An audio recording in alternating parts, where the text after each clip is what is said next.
Assalamu alaikum and Ramadan Kareem to all of our viewers. We have a fascinating and fabulous lineup for this month of Ramadan. And starting right up, we're going to talk about, an important issue and with some very progressive and far-reaching contemplations around it.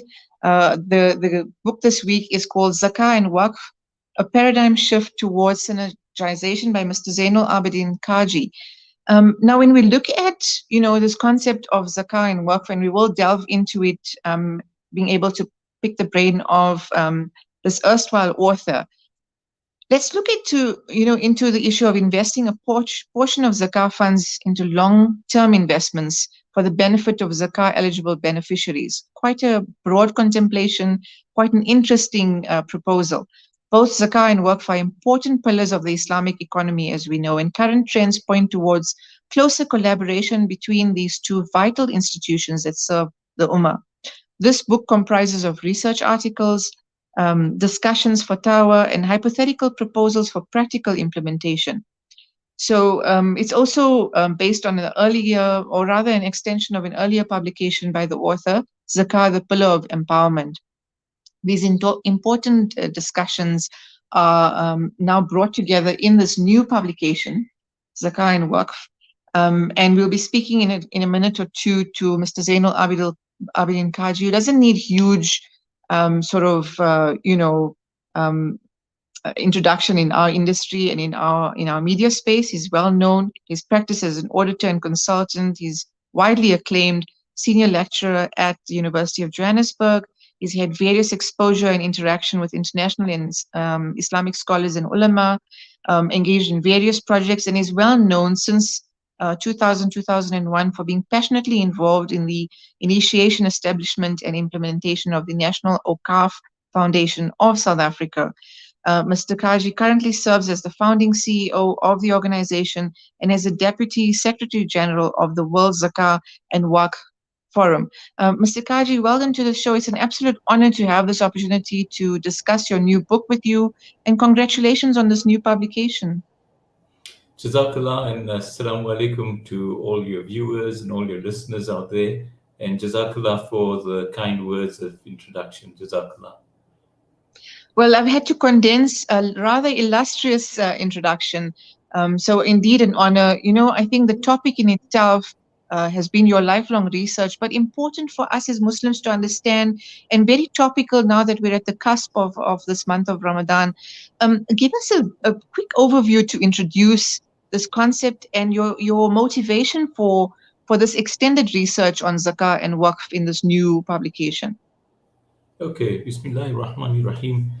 I think, first of all, going back to 2000, 2002, when the first book was published, I think that at that time as well, there's always been this concern that are we using zakah in its correct way? Are we using it as pure handouts, making it into a kind of a toxic charity, or are we empowering people with the zakah? And the other issue, of course, is whether we could actually convert zakah into some kind of long-term investment rather than, immediate payment and immediate disbursement. Because these are very important pillars of Islam, both zakah, which is compulsory, and waqf, which is, although voluntary, but a very significant institution in Islam. So the motivation behind it is obviously that we use these financial pillars or social finance pillars to empower Muslim communities, as well as supporting the broader South African community or broader communities who are underprivileged as well. And we know very well that from a Waqf perspective, it's a no-brainer to have investments and also to support non-Muslims, as this is purely a kind of a lillah institution rather than, strictly as a compulsory zakah that generally we've been told that it's only for Muslims. And that is the kind of mainstream view that zakah should be used only for Muslims. But of course, there are other issues around uh, some of the categories of zakah that uh, talk to non-Muslims as well. So yeah, but basically, I think to give you that brief introduction, uh, I think should suffice, unless you have any further questions. Yeah. Well, of course, we will delve into it because now, one of the concerns that might arise, and this is why these kinds of discussions are so imperative, is for every zakah payer, for every Muslim upon whom the payment is being made or compulsory, there would be this concern about the correct disbursement of zakah, or what might be considered the correct ideological stance, and then the correct disbursement of zakah. How would you then, given the kind of proposals being made, which we'll discuss in detail, hopefully, put minds at rest that these payments are being given in the right way and in the correct way, for that matter? Look, I think the Quran is very clear about the 8 categories of distribution. The problem comes in with the interpretation of those 8 categories. So, for example, the 2 categories that generally where there's a lot of concern is about mu'allafatul qulub, that is people that whose hearts are reconciled to Muslims and to Islam. And then the other one is the issue about fi sabilillah, that is in the way of Allah or in the path of Allah or for Allah's cause. So, and we see this in many verses of the Quran that Allah talks about fi sabilillah. For example, mathalul ladina yunfikuna fi sabilillah. So, those who spend in Allah's way. And then, of course, in the Surah Tawbah, Allah talks about one of the categories as fi sabilillah. So, those become kind of contentious issues amongst scholars and ulama who believe that, on the one hand, fi sabilillah only refers to a kind of military jihad, whereas others believe that it should be used for various other general purposes as well in the cause of Allah. Anything that is, really speaking, in the strategic interests of the Muslim community, and particularly here in South Africa. I think if one has to look at our strategic interests, then we would really be looking at, how do we as a Muslim community position ourselves within the broader South African community and make Islam as beneficial as possible to our neighbors and our fellow beings here in this country. So that is the one issue. The other issue is, of course, the mu'allafatul qulub. Are these people already Muslim, or are they, or their hearts have sort of turned towards Muslims in a sympathetic way? And in that way, rather have a sympathetic person towards Islam than having an Islamophobe or people that are antagonistic or aggressive towards Muslims and Islam. So those are the 2 issues. Of course, there are other sort of technical issues as well.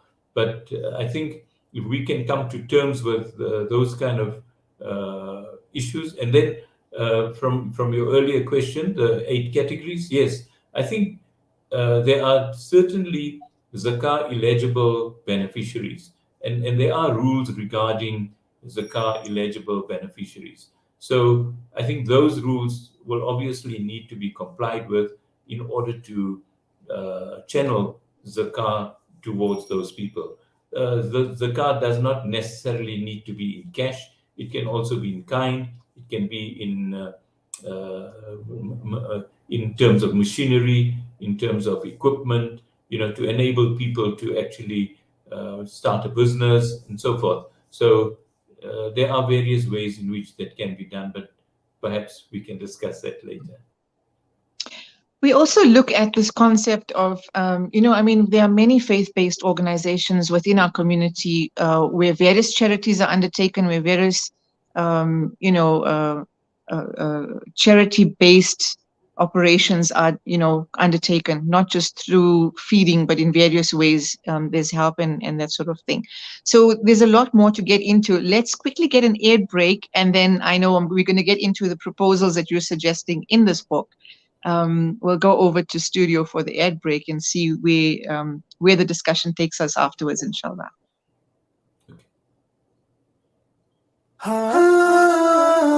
You are listening to Salam Media live from our headquarters in South Africa. This is Salam Media, keeping you company this Ramadan. Discover the Africa of your dreams and surround yourself with her spectacular beauty. Relax beneath her serene sunsets and explore wildlife at its natural best. It's where the pride of Africa comes together. The Kwantu Private Game Reserve. Get to know the Big Five or cruise on an elephant safari game drive. Interact with lion and tiger cubs and enjoy world-class halal cuisine while we pamper you during your 5-star stay. Indulge in the true African experience. For reservations, call now on 042-203-1400 or visit kwantu.co.za. The Kwantu Private Game Reserve, the place of gathering. After 11 years, Syria remains the world's largest refugee crisis. We didn't flee from Assad just to come and die here. More than 6.8 million Syrians have been forced to flee their country since 2011. All of my country destroyed now, and I fear about my children. And another 6.9 million remain internally displaced. Our condition is very bad. We have no proper tents, nor a proper living. I have 10 children and we do not get any aid. The vast majority, approximately 5.2 million refugees, have found refuge in neighboring countries such as Turkey, Lebanon and Jordan. Penny Appeal South Africa has been distributing hot meals and food parcels to food insecure families and provided mobile housing to those in need. Your donation, no matter how small, can make a big difference. Visit our website www.pennyappeal.org.za or call us on 031 110 0573. Penny Appeal South Africa. Small change, big difference. Africa. Assalamu alaikum wa rahmatullahi wa barakatuh. Join me, Qadi Yaish Ali, for a unique experience with Africa Muslims Agency, performing Taraweeh Salah in the Palestinian and Syrian refugee camps of Lebanon. Follow the AMA social media pages for updates and links to listen to the Taraweeh live each night from the 1st to the 14th of Ramadan. AMA, grant a wish, change a life. This Ramadan, spread the love with Sunshine D margarine, the perfect addition to your sehri table for spreading, baking and cooking. Sunshine D is rich in essential vitamin A, E and D and is the tastiest way to get their day or night started. Sunshine D tastes nice, no lies. Salam Media, your spiritual companion this Ramadan. And we're back discussing Mr. Zeinoul Cajee's newest publication, Zakah and Waqf, and the important discussion around, disbursement of Zakah and various proposals around that. Welcome back, Mr. Cajee. So we were talking about, the different sort of the shift in understanding around Zakah and the disbursement of it. Let's talk about, the proposal that you make in this new book, which is the potential to invest the Zakah. Traditionally, we think of Zakah as, you get the money, it's sort of untempered and it's dispersed. And so those are very sort of, we're talking about now the new thinking around that. Talk to us about your recent proposal and what this means. What are the implications with operationalizing something of this nature? Okay, I think first of all, we must understand that the proposal is based on the fatwa that some scholars have actually provided, and also fatwa from the Islamic Fiqh Academy and the OIC and various other scholars. So that's basically the basis. Now, I'm not a faqih or somebody that makes pronouncements on these things, but I think as lay people we can rely on experts and scholars and professionals and ulama and the international bodies that actually make these pronouncements. So what I've done is I've said, let's look at what these international scholars and institutions are saying, and then let's take it from there and then apply it to ourselves as well. So what I'm saying is that basically the fatwa that are being that have been published there in the book as well.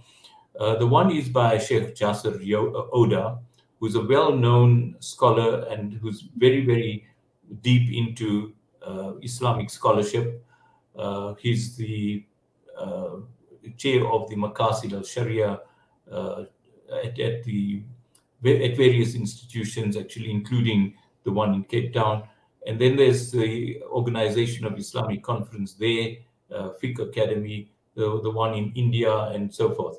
So there are differences of opinion in terms of how this is to be applied. But generally, what they're saying is that on the one hand, you can utilize zakat, does not have to be paid out immediately. It can be invested for zakah beneficiaries. And if it is invested, there are certain conditions attached to it. For example, it should be low risk. There shouldn't be a chance of loss of the capital. The amounts should always be identified as a zakah asset. It should never be diluted into something else.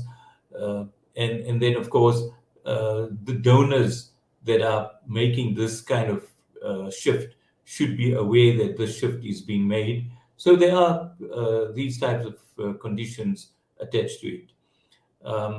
Then there's also the issue about do you take all the zakah and invest it, or do you first look at the needs of the poor and needy and so forth? So that's the other issue, that whatever surplus there is. Now, in our situation in South Africa, you could say that there are lots of organizations that are actually doing zakah work and so forth. So maybe there should be one institution that focuses on this investment. So not all zakah that is collected by the Muslim community of South Africa is actually invested, but a part of it. So at least there's some sort of some portion of it that goes into a kind of fixed investment. The other condition is that at any given time, if this investment needs to be liquidated or basically reduced back to cash, you should be able to do that, so that zakah beneficiaries will always be at the front end and as a priority in terms of its distribution. So all these factors need to be taken into account in actually looking at this particular proposal.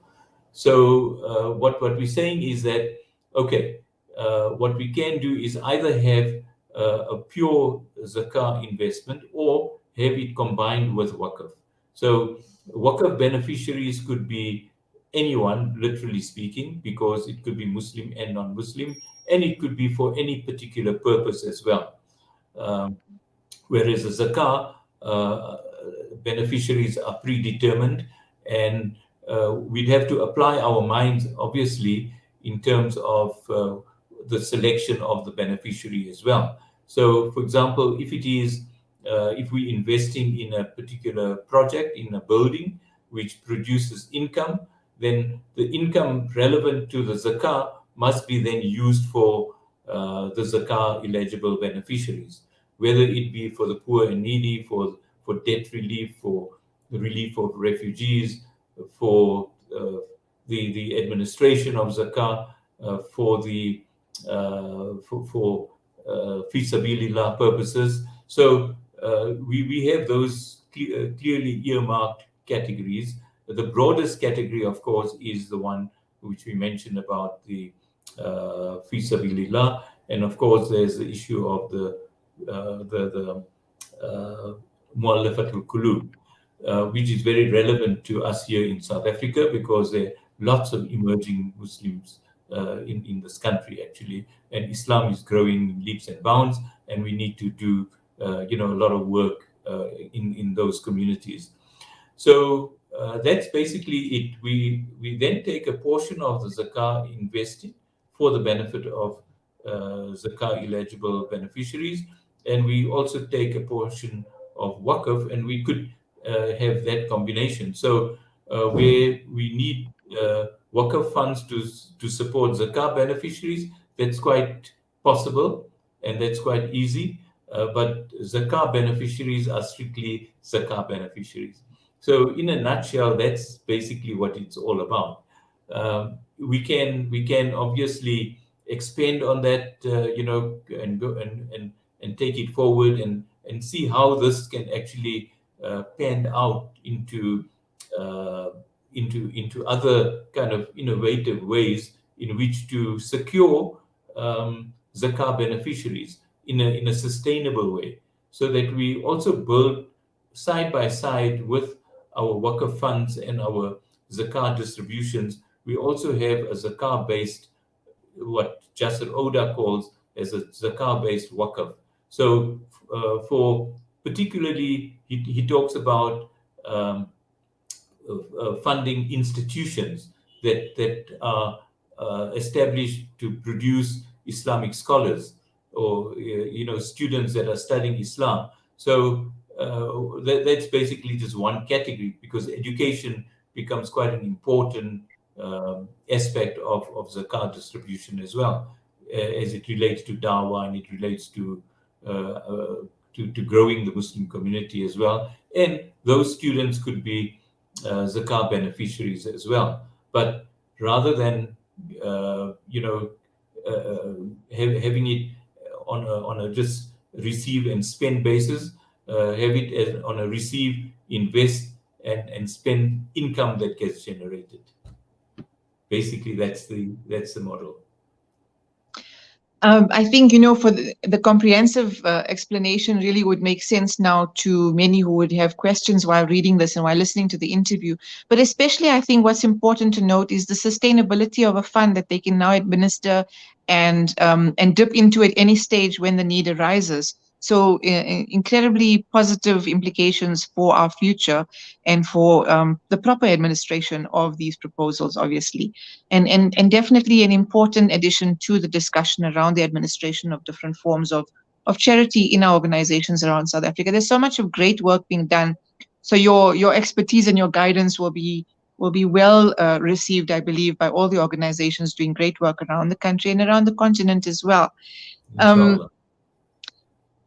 We're almost at the end of the show, but we want to hear from you, your sort of hopes now that this proposal is out, the kind of discussions you're hoping to engage, and how we can speed the process of operationalizing this. But also, I'd like you to comment on accountability within organizations, just broad scale. How do we ensure, as payers of these different forms of tax, that the administration is accountable for what's being put out there, that it's going in the right spaces? Okay, so the two issues are, well, I'm hopeful that some donors would actually agree with this particular concept and would be willing to go with this particular model. And I have spoken to a number of people, and I think that there is general agreement to it as well, and people are quite happy about this kind of approach. Secondly, with regard to so I'm hoping that yes, we can implement it and it can be materialized, and hopefully, inshallah, that will happen in due course. With regard to accountability, I think yes, absolutely important.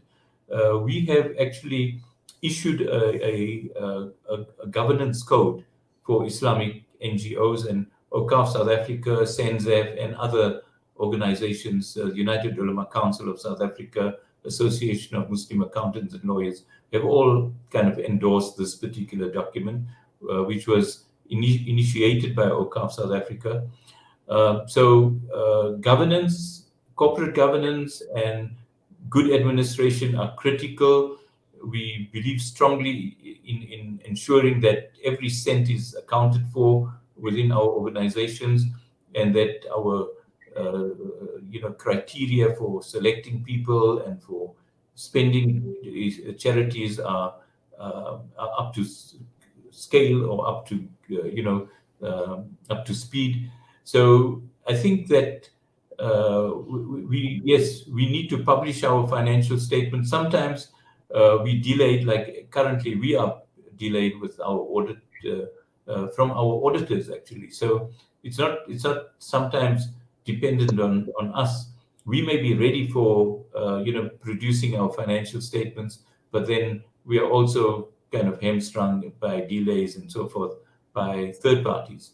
So, but I think we must encourage all organizations to ensure that our financials are published. Wherever possible, we publish our financials and we make it available to the donor public. If there's any further information that donors require, they're welcome to actually call for their accounts and so forth to see exactly where their funds are being spent. That's also possible. But generally, I think we have to be accountable. There's no way that we take that as an amana, the funds that have been entrusted, and we believe very, very strongly that if that amana is broken, I think that's the end of our organization. So rather, be careful and be absolutely certain about how we spend funds and how we collect and how those funds are actually protected and those investments are protected, so that at the end of the day, we don't sort of lose heart and we don't lose the confidence of the community, inshallah. Jazakallah khair for that, and absolutely, you've raised important points, and you've obviously answered my question, because the mistrust that arises out of unfortunate incidents do tend to bring these conversations to the public space. And we hope in the future, inshallah, I mean, your book is definitely an information pack for many of us laypersons to be able to read and understand the concepts, and to be fully active and involved in these kinds of organizations that are doing such great work. Once again, Jazakallah khair for your time and for your publication. We wish you all the best. I know the publication is available on your website and at some of the bookstores like Baitul Hikmah. It's not for sale, but it can be widely distributed by interested parties. And I do hope that it will be widely read, inshallah. Ameen, Jazakallah khairan, and thank you so much.